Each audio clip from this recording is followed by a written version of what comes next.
మహిళా రిజర్వేషన్ బిల్లును అడ్డుపెట్టి బీజేపీకి అనుగుణంగా డీలిమిటేషన్ అమలు చేయాలనేటటువంటి కుట్రపూరితమైనటువంటి రూపంలో 131వ సవరణ బిల్లు, రాజ్యాంగ సవరణ బిల్లును పార్లమెంటులో వీగిపోయినందుకు సిపిఎం పార్టీ తరఫున కూడా హర్షం వ్యక్తం చేస్తున్నాను. ఇటీవల కాలంలో బీజేపీ అధికారంలోకి వచ్చిన నాటి నుండి ప్రజల తరఫున ప్రజలకు ప్రయోజనకరమైనటువంటి ఏ ఒక్క బిల్లుల్ని అది ముందుకు పెట్టడం లేదు. ఉన్న వాటినే నిర్వీర్యం చేసేటటువంటి పద్ధతినే అమలు చేస్తుంది, తనకు మెజార్టీ ఉంది కాబట్టి.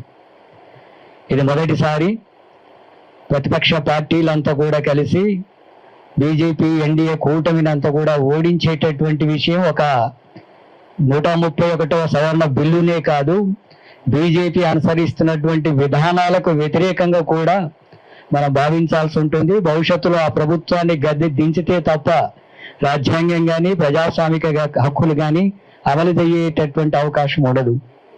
మీరు గమనిస్తే ఉపాధి హామీ చట్టాన్ని నిర్వీర్యం చేసేటట్టుగా బిల్లును ప్రవేశపెట్టింది పార్లమెంటులో. ఉపాధి కూలీలకు 90% నిధులు ఇవ్వాలనేటటువంటిది ఇంతకు ముందు ఉంటే పార్లమెంట్ ఆమోదిస్తే అది 60% కుదించి పార్లమెంటులోనే ఆమోదం పొందింది కూలీలకు వ్యతిరేకంగా.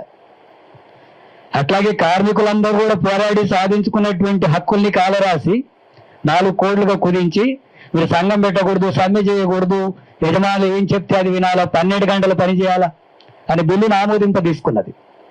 కార్మికులకు వ్యతిరేకమైన బిల్లును పార్లమెంటులో ఆమోదం తీసుకున్నది. అట్లాగే రైతు విత్తన బిల్లును తీసుకొచ్చి రైతాంగానికి వ్యతిరేకంగా బిల్లును తీసుకొచ్చింది. అడవి హక్కుల చట్ట సవరణ బిల్లును తీసుకొచ్చి అడవిని సాగు చేసుకుంటున్నటువంటి గిరిజనులు, ఇతర పేదల్ని వాళ్ళకు భూములు పంపిణీ చేయాలని చెప్పి చట్టం ఉంటే పార్లమెంటులో దాన్ని నిర్వీర్యం చేసి అది కార్పొరేట్ సంస్థలకు అప్పగించేటట్టుగా, ఆ గనులంతా కూడా అమ్ముకోవడానికి అనుకూలంగా దానికి అడ్డం ఉన్నటువంటి మావోయిస్టుల్ని ఏరివేసేటటువంటి పద్ధతుల్లో ఆపరేషన్ కగారు లాంటివి తీసుకొచ్చింది. ఆ రకంగా అడవి హక్కుల చట్టానికి వ్యతిరేకమైన బిల్లు పార్లమెంట్లో తెచ్చింది. విద్యుత్ సవరణ బిల్లు తీసుకొచ్చింది ఈ మధ్యలోనే, విద్యుత్తును ప్రైవేటీకరించే ఈ బిల్లును. అంటే ఇక ఉచిత కరెంటు కానీ రైతులకు ఇచ్చేది ఉండదు. ప్రజా వ్యతిరేకమైనటువంటి బిల్లులను పార్లమెంటులో తీసుకొచ్చి ఆమోదం పొందుతుంది. ఇప్పుడు కూడా మహిళా రిజర్వేషన్ బిల్లును అమలు చేయాలంటే ఇంతకుముందు ఎన్నికల్లోనే అమలు చేయాలని అన్ని పార్టీలు కోరినాయి. అప్పుడేమో 2026 జనాభా తర్వాత చేస్తానన్నాడు. ఇప్పుడు ఎన్నికలు జరుగుతున్నాయి కాబట్టి మహిళా రిజర్వేషన్ బిల్లు పెట్టి దాంట్లో డీలిమిటేషన్ కూడా పెట్టి అది వ్యతిరేకిస్తే మహిళా రిజర్వేషన్ బిల్లును వ్యతిరేకించిందని అక్కడ రాజకీయ లబ్ధి పొందాలని చెప్పి ప్రయత్నం చేస్తున్నారు. డీలిమిటేషన్కి సంబంధించినటువంటి విషయాలు పెట్టాలనుకున్నప్పుడు, మహిళా రిజర్వేషన్ బిల్లు పెట్టాలనుకున్నప్పుడు వేరు పెట్టొచ్చు కదా. మహిళా రిజర్వేషన్ బిల్లును సమర్థిస్తామని అన్ని పార్టీలు చెప్పినాయి కదా, ఎందుకు అమలు చేయలేదు? అంటే మహిళా రిజర్వేషన్ బిల్లు అమలు జరగాలనే చిత్తశుద్ధి లేదు బీజేపీకి. ఆ రకంగా అడ్డం పెట్టుకొని డీలిమిటేషన్ అమలు చేయాలనేటటువంటిది. ఎందుకంటే మొత్తం ఈ సౌత్ ప్రాంతం అంతా కూడా బీజేపీ బలహీనపడుతుంది, రావడం లేదు. అట్లాగే ఉత్తరాది ప్రాంతాల్లో కూడా బీజేపీకి సంబంధించినటువంటిది కొంత బలం ఉన్నా, పోయినసారి 300 సీట్లు వస్తాయనుకుంటే 240 వచ్చినాయి, సొంత మెజార్టీ రాలేదు. చంద్రబాబు నాయుడు, నితీష్ మద్దతు ఇవ్వకపోతే ఈరోజు బీజేపీ గవర్నమెంట్ లేదు దేశంలో. కాబట్టి రేపు వచ్చేటటువంటి ఎన్నికల్లో అసలే ఉండదు అనేది విషయం దానికి స్పష్టంగా తెలుసు. అందుకే తన బలమైనటువంటి ప్రాంతాల్లో సీట్లు పెంచుకొని మళ్ళీ మెజార్టీ సాధించి మళ్ళీ అధికారంలోకి రావాలనేటటువంటి కుట్ర ఉంది.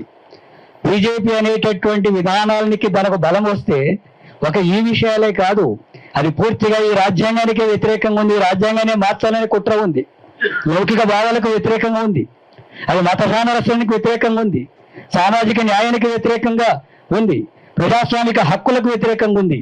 అలాంటి పార్టీ ఈరోజు అధికారంలో ఉండి ప్రజా వ్యతిరేకమైనటువంటి విధానాలు అనుసరిస్తున్నప్పుడు ప్రజలు అర్థం చేసుకొని దానికి ఎదురు తిరగాల్సిన అవసరం ఉంది. ఆ ప్రభుత్వాన్ని గద్దె దించేటటువంటి పద్ధతుల్లో కూడా భవిష్యత్తులో ముందుకు సాగకపోతే ఇంకా ఇలాంటి శ్రామిక వర్గాలకు వ్యతిరేకమైన బిల్లులు తీసుకొస్తారు ఆ పార్లమెంట్లో. ఒకనాడు పార్లమెంట్ ఆమోదించిన బిల్లుల్ని రివర్స్ చేస్తున్నారు.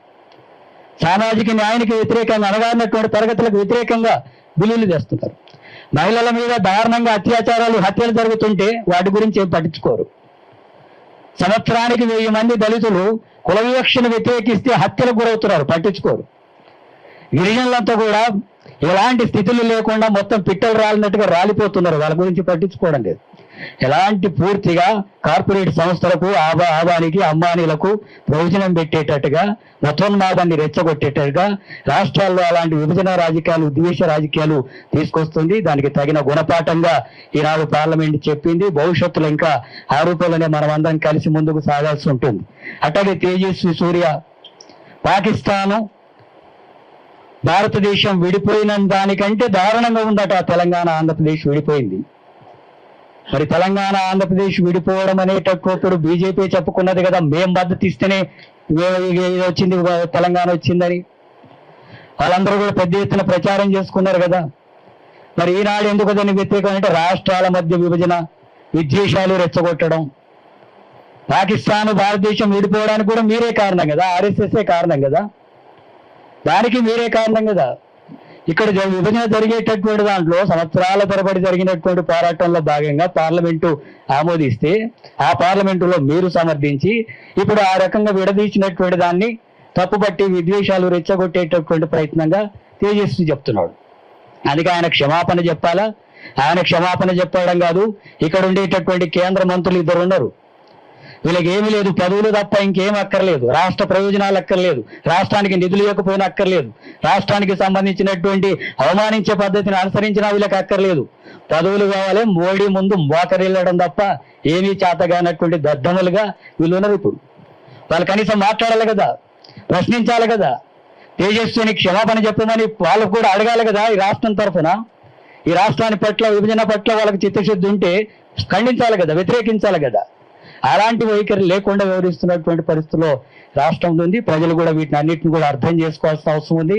ఈరోజు బీజేపీ నిరసన ప్రదర్శనలు కూడా ఇచ్చారు. మహిళల రిజర్వేషన్ల బిల్లుకు వ్యతిరేకంగా ప్రతిపక్షాలు చేసినటువంటిది కాదు, మహిళా రిజర్వేషన్ అడ్డు పెట్టుకొని అప్రజాస్వామికమైనటువంటి పద్ధతుల్లో కనీసం అఖిల పక్షాన్ని కూడా పిలవకుండా, రాష్ట్రాల అభిప్రాయాలు కూడా తీసుకోకుండా, మేధావులు ప్రజాస్వామిక వాదుల అభిప్రాయాలు కూడా తీసుకోకుండా బలం ఉంది కాబట్టి ఏమైనా చేస్తాను నేను అనేటటువంటి ధోరణితోనే వ్యవహరిస్తున్నటువంటి దాన్ని ఇది ప్రతిఘటిస్తున్నట్టుగా లెక్క. ప్రతిపక్షాలంతా మాట్లాడితే పార్లమెంటు సభ్యుల్ని మొత్తం బహిష్కరించేటటువంటి ధోరణి ఇప్పుడు మోడీ వైఖరిలో ఉంది. వీటన్నిటికి వ్యతిరేకంగా మనం నిలబడి పోరాడకపోతే కనీసం రాజ్యాంగం కల్పించినటువంటి హక్కులను కూడా కాపాడుకోలేనటువంటి స్థితి వస్తుంది. కాబట్టి మనం ఈ మతోన్మాద రాజకీయాలని, రాజ్యాంగ వ్యతిరేకమైనటువంటి విధానాలని, విద్వేషాలు రెచ్చగొట్టేటటువంటి విధానాలకు వ్యతిరేకంగా అందరం కలిసి పోరాడాల్సినటువంటి అవసరం ఉంది. ఆ రకమైనటువంటి ఉద్యమాల్లో, పోరాటాల్లో సిపిఎం పార్టీ పూర్తిగా ఉంటుంది, పాల్గొంటుంది అని చెప్పి తెలియజేస్తూ ముగిస్తున్నాను.